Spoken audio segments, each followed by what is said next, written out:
আমার ভাইয়ের যেই বন্ধুকে আমি এককালে রিজেক্ট করেছিলাম, সেই বন্ধু এখন বর্তমানে বাংলাদেশ সেনাবাহিনীর হাই র্যাঙ্কের একজন অফিসার, মেজর মেজবা ইফতেখার। এই নামটা আমাকে আজ ভাবাচ্ছে ভীষণ। উনি আজ আমাদের বাসায় এসেছেন ভাইয়ার ইনভিটেশনে। আমি নিজের ঘরে লুকিয়ে আছি কলি, ওনার সামনে যেয়ে দাঁড়াবো কোন মুখে? সেই মুখ তো আমার নেই। 5 বছর আগে ওনাকে আমি অপমান করেছিলাম, শুধু অপমান নয়, প্রচন্ড রকমের অপমান করেছিলাম। ওনার মতো প্রবল আত্মসম্মানবোধ সম্পন্ন ব্যক্তিত্ববান পুরুষ মানুষও সেদিন মাঝ রাস্তায় আমার সেই বিদঘুটে কর্মকাণ্ড আর গলা চড়াও করা বন্ধ করতে অনুরোধ করেছিলেন খুব করে। আমাকে বলেছিলেন, প্লিজ আকসা, এটা পাবলিক প্লেস, একটু চুপ যাও প্লিজ। মানুষ শুনছে, দেখছে আমাদের। আমার দিকে কিভাবে তাকিয়ে আছে দেখো। বড্ড বেশি অপমানিত বোধ করছি। অথচ আমাকে কেউ কোনোদিন পিঞ্চ করে একটা কথা বলারও সাহস পায় না।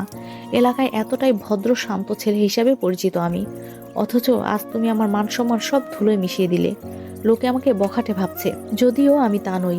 ভালো লাগার কথা জানানো বুঝি অপরাধ? ঠিক আছে, তোমাকে আমি এই প্রথম এবং শেষবার বললাম, আরো কখনো তোমার সামনেও আসবো না। তবু দয়া করে একটু চুপ করো আকসা। সবাই আমাকে খারাপ ভাবছে। এই জটিল কথাগুলো নিজের মান সম্মানের খাতিরে উনি আমাকে অবলীলায় বলে দিয়েছিলেন। শত কাকুতি মিনতি করেও আমাকে থামাতে পারেনি।